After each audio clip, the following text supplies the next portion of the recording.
Terima kasih Bapa, terima kasih Tuhan Yesus, terima kasih Roh Kudus. Kami telah bersekutu dengan tubuh dan darah-Mu Yesus. Dalam nama Tuhan Yesus, sebentar kami akan mendengarkan sebagian daripada kebenaran firman-Mu ya Bapa. Sebelum itu, segala puji, hormat, syukur kami naikkan kepadamu Bapa, kepadamu Tuhan Yesus, dan kepadamu Roh Kudus, karena Engkaulah Allah Tritunggal kami yang Esa.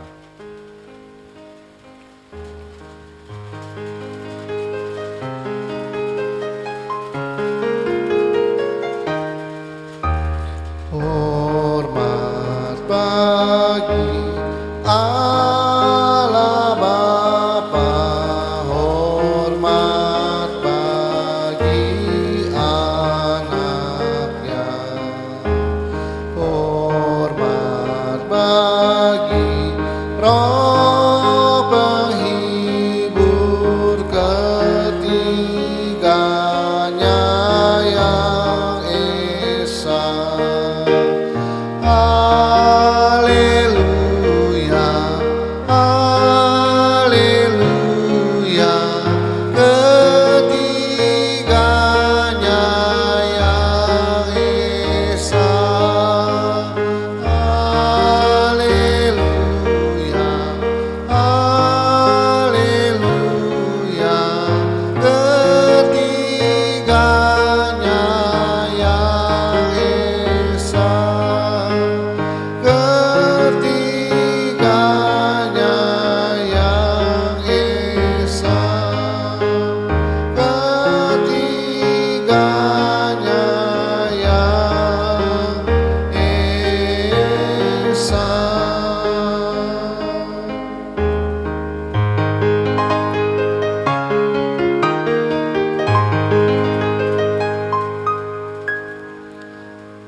Berikanlah kami pengetahuan, pengertian, dan akal budi-Mu ya Tuhan, supaya kami menjadi orang bijaksana dan rendah hati seperti diri-Mu.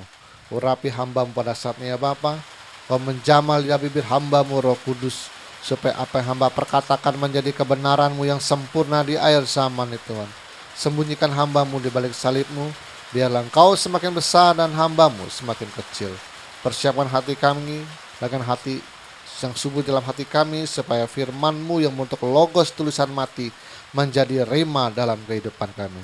Terima kasih Bapa, terima kasih Tuhan Yesus, terima kasih Roh Kudus. Di dalam nama Tuhan Yesus kami telah berdoa dan mengucap syukur. Haleluya. Kita yang percaya katakan amin. Mari kita ucap salam kita. 1, 2, 3.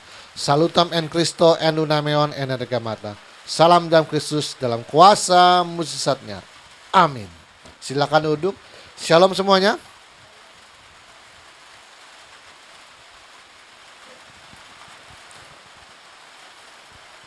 Sampai mana kita?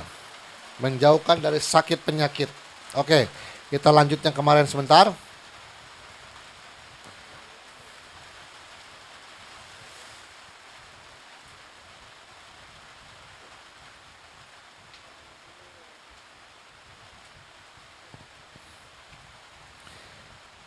Orang yang baik sering seret rezekinya karena sering berlindung pada kata integritas. Saya mah orangnya nggak ambisius, tapi sebenarnya dalam hati kecilnya dia takut gagal untuk melakukan sesuatu.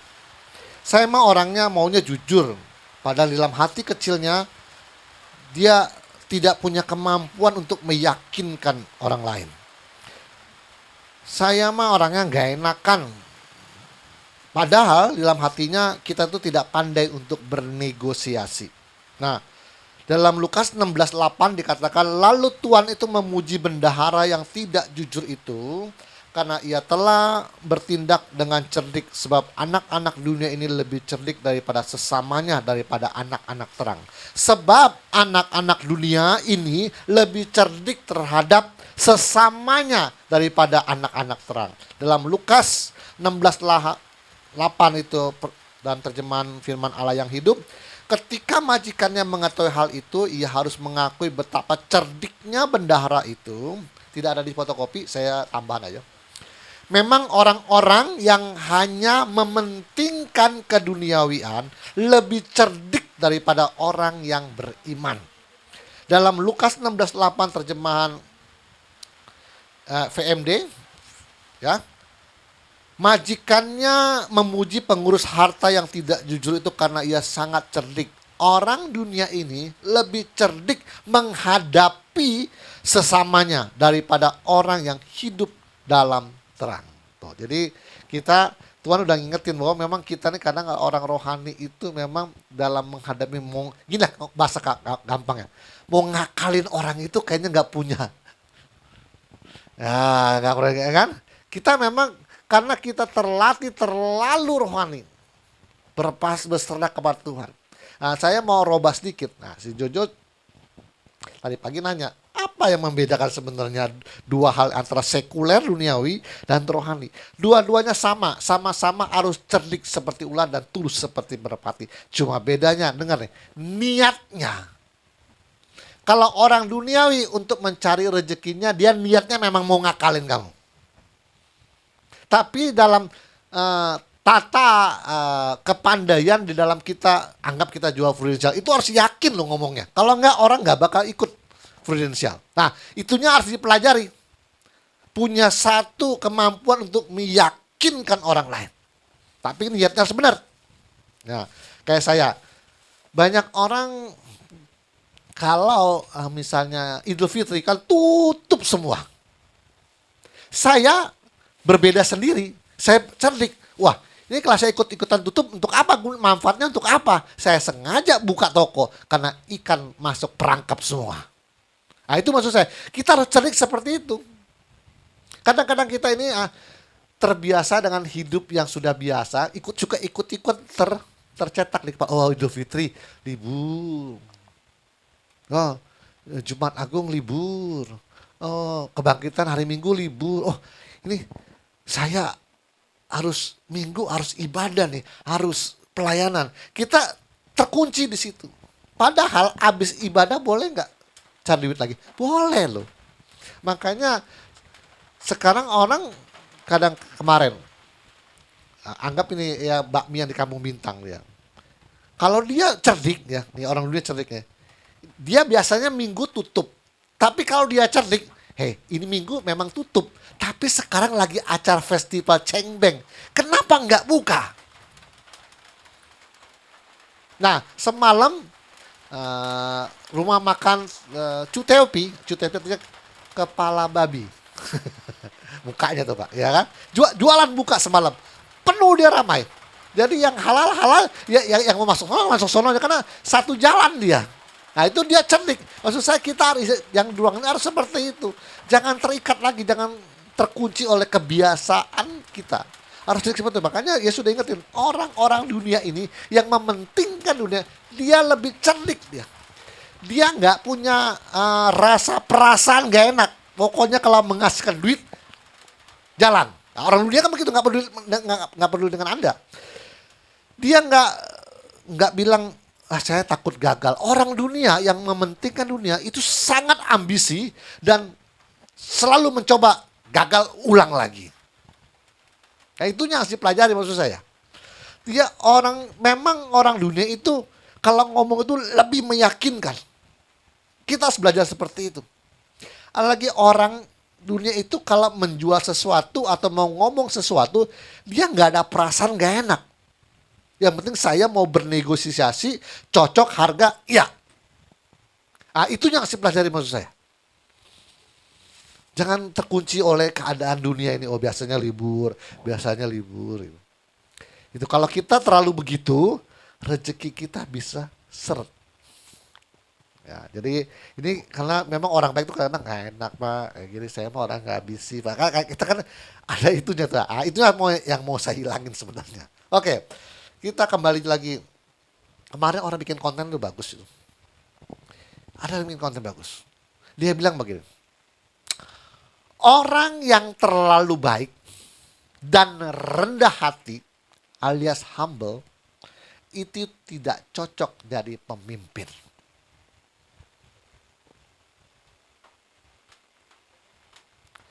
Kalau kamu sedang mimpin, dihujat, dikenyek, dihina, kamu tidak membalas dan tidak bersikap tegas, akhirnya setelah kamu tidak memimpin lagi, ya, kamu tidak memimpin lagi sekarang, kamu secara pribadi akan dihujat terus sampai orang bilang gini, manusia ini saking jahatnya ya, kalau bisa harga diri orang itu diinjek-injek sampai dibawa kerak neraka. Saya kasih tahu. Kenapa sekarang di kepemimpinannya presiden sekarang nggak ada yang terlalu teriak kenceng-kenceng? Sekarang. Dan saya bilang, ya memang harusnya orang berpikir, Pak, bukan kita kalau dalam pelayanan itu kan harus rendah hati, Pak. Harus kalau dihina ya jangan membalas, Pak. Kalau dihujat kan kita harus sabar, Pak. Saya tadinya berpikir seperti itu. Harusnya seperti itu ya. Kan harusnya dihina diam aja, harga diri aja diam aja, dikenyek diam aja. Harusnya kan seperti itu ya. Tapi ternyata setelah saya mempelajari karakter Tuhan kalau dibilang seseorang manusia yang rendah hati, Tuhan lebih rendah hati enggak? Iya. Kalau dibilang katakan Tuhan itu baik enggak? Manusia itu baik enggak? Baik. Tuhan lebih baik. Tapi ternyata siapapun manusia kalau melebihi batas limitnya, petir. Dah! The Beatles lebih hebat, lebih terkenal dari Tuhan Yesus. Nggak lama, dah! Ternyata Tuhan kita walaupun humble, rendah hati, sangat baik. Tapi kalau kau menghujat dia lebih over limit dari batas dia, petirnya bang. Nah, ini satu karakter yang harus kita pahami juga. Selama ini kita terkunci dengan rendah hati, Pak, dihujat, udah biarin aja, Pak. Ternyata itu nggak cocok. Itu nggak bagus orang bikin konten itu. Makanya saya baru iya ya, di pemerintahan presiden sekarang nggak ada yang menghujatnya bisa over limit sekarang. Kalau over limit langsung tiba-tiba set masuk. Kemarin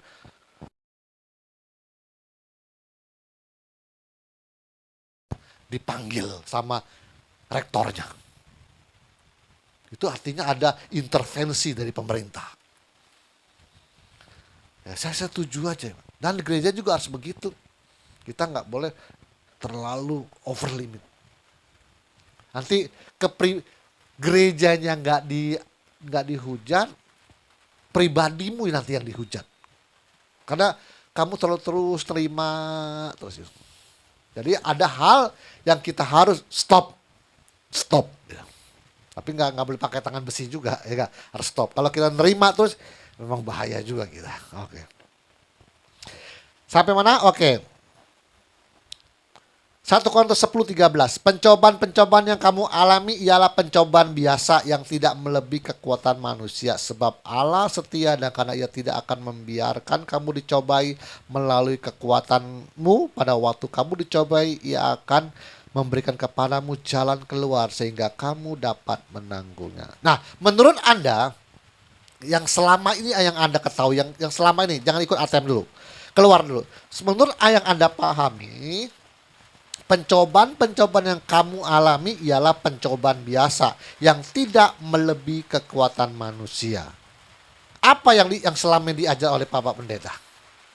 Artinya mereka memahaminya bahwa pencobaan itu memang diizinkan Tuhan. Atau dibilang ini ujian dari Tuhan. Padahal ayat ini tidak mengatakan bahwa pencobaan itu dari Tuhan. Hanya bilang pencobaan-pencobaan yang kamu alami adalah pencobaan biasa yang tidak melebihi kekuatanmu. Maksudnya begini. Kalau kamu bandel, Tuhan kasih masalahnya jangan sampai melebihi. Kamu ini sebenarnya secara ukuran bandel bener gitu. Cocoknya tak biarkan, biar aja dia gantung diri. Biarin aja. Tapi Tuhan bilang tidak akan melebihi kekuatanmu. Jadi sebenarnya hukuman ini berat. Oke? Ini bandel bener nih. Masalahnya agak berat nih orang. Tapi Tuhan ngukur supaya tidak melebihi kemampuan itu. Takutnya nanti dia bunuh diri, baygon sayang. Tapi sebenarnya Tuhan yang memberikan pencobaan atau manusia sendiri yang bikin masalah. Nah, ayatnya bunyinya begini. Jadi saya mau menghilangkan di balik masalah ada berkat. Itu saya mau hilangin deh. Di balik pencobaan ada berkat. Saya mau hilangin itu. Ya.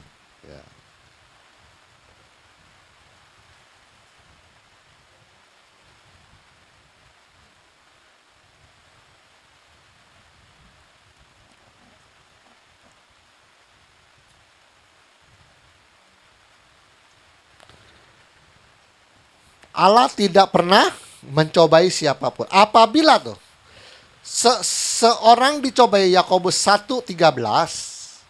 Saya bacain ya. Apabila seorang dicobai, janganlah ia berkata pencobaan ini datang dari Allah. Sebab Allah tidak dapat dicobai oleh yang jahat. Dan ia sendiri tidak mencobai siapapun. Artinya, masalah-masalah dalam kehidupan kita itu Tuhan yang kasih atau karena akibat perbuatan kita sendiri. Perbuatan sendiri. Ini harusnya nih, saya mau menghilangkan doktrin pemahaman di balik pencobaan ada berkat. Saya nggak mau. Karena jangan udah berdasarkan 1 Korintus 13 pencobaan yang kamu alami ya pencobaan kita nih. Sampai ada pendeta yang ngomong begini. Saudara, kalau hidupmu tidak ada masalah, itu justru berbahaya bagi Anda. Artinya iblis sangat akrab dengan Anda. Karena iblis tidak mau mencobai Anda. Yang setuju angkat tangan. Pernah dengar nggak? Coba di YouTube, TikTok, terserah di Facebook dengar. Saudara, kalau hidup ini sudah ada masalah, tuh, saudara. Kalau saya khawatir, kalau seseorang hidupnya tidak punya masalah, saya khawatir. Justru dia berteman dengan iblis katanya. Nah ini nih. Saya tidak ada masalah tapi mau berteman dengan Tuhan. Gimana? Lo berteman dengan iblis. Ngapain coba? Saya mau ngerombak di sini. Ini paradigma baru nih ya. Yang selalu ngomongnya, saudara hidup ini sudah ada masalah. Kalau hidup Anda tidak punya masalah, Anda justru dalam keadaan berbahaya. Karena artinya iblis sangat suka dengan kehidupan Anda. Apa benar demikian? Apakah seseorang kalau tidak ada masalah artinya saya CS dengan iblis? Enggak. Saya tidak mau punya ada masalah tapi berteman dengan Tuhan. Ngapain berteman dengan setan? Ya. Jadi jangan hilangkan pemikiran, wah kamu ini gak punya masalah kamu nih. Ini langsung dihakimi, wah kamu nih masih berteman dengan setan. Setan sangat suka dengan cara hidupmu. Kalau nggak ada masalah biarin aja, berarti dia kan nggak ganggu saya kayak nggak pusing-pusing amat ya. Saya mau hidup di ruangan ini, hidup itu aman-aman aja. Kalau ada masalah itu hanya numpang lewat saja. Saya maunya seperti itu. Ada masalah pastilah. Saya kayak bilang, bukan hanya iblis kalau sengaja mau ambil nyawa kita, Tuhan udah pesen waktu sama Ayub. Nah sekarang dirinya ada dalam tanganmu, tapi sayangkan nyawanya. Saya mau itu kalau ada masalah tuh numpang lewat. Nanti saya mau cerita Ayub nih. Orang akan berkomen, Pak, Ayub yang katanya yang dipuji Tuhan 4 hal aja Pak punya masalah dan pencobaan Pak. Kenapa Bapak merasa lebih hebat dari Ayub? Nah ini hebat nih kan. Ayub yang saleh, takut akan Tuhan, menjauhi kejahatan, benar? Ada masalah Pak dalam hidupnya. Hasil dia setan nego dengan Tuhan. Kalau Bapak sampai berkata tidak punya masalah, berarti Bapak lebih hebat imannya dari Ayub. Gimana nih? Saya Ayub aja yang hebat aja punya masalah, masa sekelasnya ATM gak punya masalah, berarti kan lebih tinggi Pak. Oke. Awas, disiap-siap saya lagi ngerombak Anda punya paradigma. Kesalahpahaman makna kehidupan ini adalah pada konsep pada umat Kristen atau anak-anak Allah wajib mengalami pencobaan supaya ada berkat, supaya bisa menjadi sempurna. Jadi ada satu konsep yang ditanamkan, orang Kristen itu wajib hukumnya kena pencobaan supaya dapat berkat dan dapat disempurnakan. Kalau Anda tidak kotak-kutik doktrin teologi, apakah Anda punya masalah? Sekarang tuh, saya sudah kirim videonya di ATM maka. Yesus bukan anak Allah, tetapi dia adalah Allah itu sendiri. Nah, mulai ribut dah. Alkitab bilang kan aku anak Allah.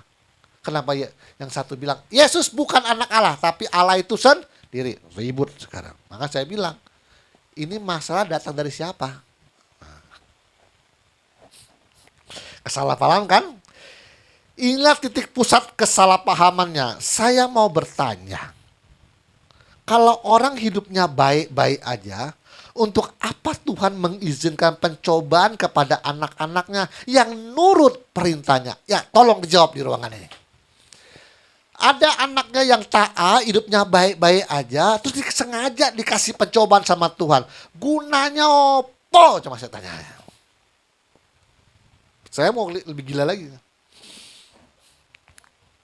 Oke. Tuhan akan mengizinkan sesuatu terjadi jika ada niat hati dan perilakumu melanggar hukumnya. Itu wajar. Oke. Jika masih bandel, juga akan diizinkan sesuatu yang lebih besar terjadi pada kita. Saya masih juga mau merombak lagi. Anak sudah didoakan, dibawa ke rumah sakit, sudah dioperasi, jadi segala usaha manusia sudah diusahakan. Waktu anaknya mati, lalu ditulis di bawahnya, anakku, mama sangat sayang kepadamu, tetapi Tuhan lebih sayang kepadamu. Gimana nih? Oke. Ini anak sakit, sudah panggil pendeta, yang paling urapan, belum sembuh juga, bawa ke rumah sakit yang terbaik, kalau perlu terbang ke Singapura. Akhirnya pulang, meninggal. Terus di bawahnya dikasih cap tulisan, anakku, mama sangat sayang kepadamu, tetapi Tuhan lebih sayang kepadamu. Gimana? Gimana? Ayo coba, gimana? Ini mau dirubah nih sama saya nih. Saya itu menghibur diri, saya kasih tahu benar. Kalau saya mau balikin sekarang, ya. Setiap anak yang meninggal diartikan bahwa Tuhan lebih sayang kepada anak itu. Oke, yang pertama-tama yang harus dilakukan adalah orang tuanya mati dulu. Karena Tuhan lebih sayang sama orang tuanya mati dulu. Gimana? Kan setiap kematian artinya Tuhan lebih sayang. Orang tuanya matikan dulu. Kan Tuhan lebih sayang. Nanti anaknya yang balik. Mama, aku sayang mama. Ternyata Tuhan lebih sayang sama mama. Mamanya mati soalnya. Habis kau. Ini mau saya rombak semua nih. Di ATM gak boleh lagi begitu. Gila kan. Makanya saya rombak. Ini karena kesalahpahaman makna kehidupan ini. Hancur semuanya pemikirannya. Nah, Pak, pertanyaannya gini. Gimana dengan Ayub, Pak? Nah, sekarang balik Ayub, Pak. Ayub, dia bilang. Kita baca Ayub. Anak-anaknya yang lelaki, dia bilang, biasa mengadakan pesta di rumah mereka masing-masing menurut giliran. Dan ketika saudara perempuan mereka diundang untuk makan dan minum bersama-sama mereka, setiap kali apabila hari-hari pesta telah berlalu, Ayub memanggil mereka dan menguduskan mereka. Nah, saya mau kita cerita dulu. anak-anak yang lelaki biasanya mengadakan pesta di rumah mereka masing-masing menurut giliran dan ketiga saudara perempuan. Kalau kita ngomong gampangnya, Ayub adalah seorang konglomerat di zamannya. Setuju? Oke.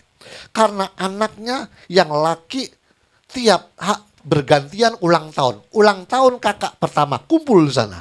Ulang tahun kakak kedua kumpul di sana. Ulang tahun kakak ketiga kumpul di sana. Jadi anak Ayub hari-harinya secara berurutan mengadakan pesta dan anak saudara perempuan ikut kumpul. Ya bantu-bantulah. Enggak siapin apa kayak. Pokoknya ini perempuan ikut semua. Tapi permasalahannya adalah setiap pesta selesai, Ayub itu selalu menguduskan mereka. Pagi-pagi bangunlah Ayub lalu mempersembahkan korban bakaran sebanyak jumlah mereka sekalian. Jadi anak-anak Ayub tuh jumlahnya berapa, korbannya juga berapa. Oke? Sebab pikirnya, mungkin anak-anakku sudah berbuat dosa dan telah mengutuki Allah di dalam hati. Demikianlah dilakukan Ayub senantiasa. Jadi artinya, pikirnya anak-anak takutnya sudah saking pestanya tiap hari, takutnya anak-anak ini ngomong sembarangan lagi. Udahlah, saya minta ampun sama Tuhan, mempersembahkan sejumlah anak saya. Ya kalau ada anaknya 10, ya 10 semuanya saya persembahkan. Saya mau cari-cari. Kan, Pak Ayub itu kan hebat, Pak. Takut akan Tuhan, dijauhi kejahatan, kan kena masalah, Pak. Gini. Kenapa Bapak harus merasa lebih hebat daripada Ayub di ATM ini? Gini, hari ini kita sudah cari-cari salahnya Musa. Kita sudah cari-cari salahnya Paulus. Kita sudah cari-cari salahnya Daud. Sekarang kita cari-cari salahnya Ayub. Kenapa saya anggap itu salah? Saya mau cari selumbarnya. Tahu kenapa? Karena patokannya siapa? Tuhan Yesus. Sewaktu Musa tidak sama dengan Tuhan Yesus, gua cari lu selumbarnya. Waktu Daud tidak sama dengan Tuhan Yesus, saya cari kamu selumbarnya. Setuju? Oke. Sewaktu Ayub tidak sama dengan Tuhan Yesus, saya cari-cari selumbarnya. Sewaktu Paulus tidak sama dengan Tuhan Yesus, saya cari-cari selumbarnya. Waduh, Bapak udah sempurna, Pak. Sampai Nabi, Rasul semua Bapak cari-cari salahnya. Karena tidak sama dengan Tuhan Yesus. Apakah Bapak sudah sama dengan Tuhan Yesus? Kata orang beda tipis, Pak. Kata orang deh. Saya nggak mau ngaku ya. Tapi minimal setiap apa yang saya tahu, saya harus laksanakan. Artinya saya semakin berusaha untuk mendekati seperti Tuhan. Kalau apa yang saya tidak tahu, masalah kesempurnaan, terus saya tuh nggak tahu bagian yang sempurna tuh seperti ini loh Hendy. Terus saya nggak punya pengetahuan, rema belum turun.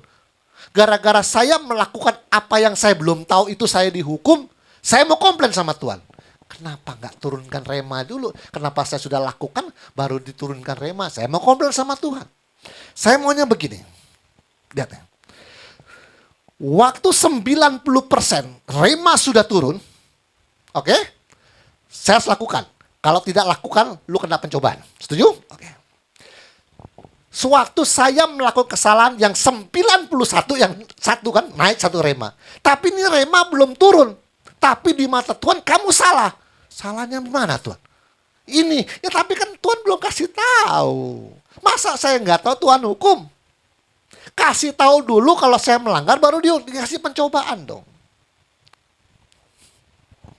Artinya waktu rema terbaru 90% turun, saya melakukan yang 90%, harusnya hidup kita aman-aman, tidak ada masalah. Karena yang 1% belum turun. Sama. Saya menganggap itu adalah ranah retroaktif. Kenapa? Oh, belum tahu, hukumnya belum tahu. Makanya yang Kain semua yang sebelum Musa itu nggak dihukumkan neraka semua. Kenapa? Belum turun hukumnya. Sama, hukum yang ke 91% belum turun di ATM. Kalau saya sampai nggak terus Tuhan bilang, salah Pak. Salah Tuhan. Iya. Kenapa Tuhan? Saya kan bertanya, kenapa salah? Ya begini, kenapa Tuhan nggak ajarin saya dulu? Saya sudah melakukan, baru Tuhan kasih tahu. Nggak curang, Tuhan nggak boleh. Ya kan? Jadi untuk menuju seperti Tuhan itu mungkin harus sama-sama ngotot, ya nggak? Kan Tuhan kan taat hukum. Tuhan harus taat hukum. Jadi saya juga taat hukum. Kalau saya melanggar, wajar saya akan terima dengan ikhlas legowo. Karena apa yang sudah saya tahu, saya langgar. Oke. Sekarang saya cari salahnya Ayub. Berapa menit? 30 menit aja nih. 30 menit sudah. Cari satu dulu ya, salah Ayub. Nah, Ayub dia sudah pikir jangan-jangan anak saya berbuat dosa. Dia sudah menduga kalau anaknya itu bakal menghujat Allah. Kenapa? Cuma berdoa dan mempersembahkan kurban. Kenapa nggak disamperin dan anaknya ditegur? Tuhan akan membalaskan kesalahan anak-anak karena bapaknya, benar. Kamu yang salah. Ini kasus sama. Kenapa Imam Eli mati semua? Oke? Kan dia kan curang. Yang gemuk-gemuk, daging gemuk-gemuk diambil. Yang kurus dipersembahkan kepada Tuhan. Alkitab bilang Imam Eli tahu, tetapi dia tidak menegur anak-anaknya. Mati anaknya? Oke. Udah salah gitu. Eli matinya kenapa? Kaget, jatuh, tuh patah tulang. Anda tahu, ada imam. Kenapa lu gak tegur? Nah, selumbar yang pertama Ayub adalah kamu tahu, kamu sudah menduga-duga bahwa anakmu kayaknya sedang menghujat Allah. Saya kasih tahu ya, memang benar. Kalau Anda nonton YouTube ya, orang-orang bule itu ya, kalau lagi pesta itu, memang ngomongnya kadang-kadang kelewatan. Tapi kalau sampai mereka tidak mendapatkan langsung hukuman Tuhan, Tuhan memang benar-benar sabar.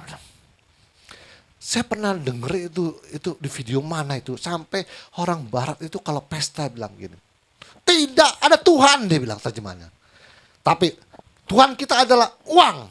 Ada uang maka kita jadi Tuhan. Coba lagi pesta pura mereka. Yang hebatnya lagi, kalau yang di geng-gengnya ateis dan penyembah iblis ngomong begitu. Lucifer is my God. Terang-terang lagi pesta. Tapi kalau nggak sampai petir menyambar, gua kalah sama Tuhan. Memang sabar dia. Tapi memang Pak, orang yang nggak percaya Tuhan dan ateis dan ya, memang kalau lagi pesta pora mereka banyak duit, sampai duit itu tuh kayak saweran dilempar loh. Mereka pesta. Memang orang kalau saking kayanya duit, orang bilang duitnya nggak ada serinya. Memang ngomongnya luar biasa dia. Penghujatan kepada pencipta. Memang benar. Dan saya baru perhatikan, mungkin anak-anakku sudah berbuat dosa dan telah mengutuki Allah. Artinya Ayub tahu anak-anaknya pestanya udah kelewatan ini. Kenapa nggak ditegur? Bawahnya BIMK, bahasa Indonesia terjemahannya, lihat bawahnya, saya baca lagi, lihat fotokopi. Sehabis setiap pesta, Ayub selalu bangun pagi-pagi dan mempersembahkan korban untuk tiap anaknya, supaya mereka tuh diampuni Tuhan. Sebab Ayub berpikir boleh jadi anak-anaknya itu sudah berdosa dan menghina Allah tanpa sebab. Lu udah tahu anak-anak lu nih bakal ngomongnya lebih tinggi dari langit. Menghina yang di atas.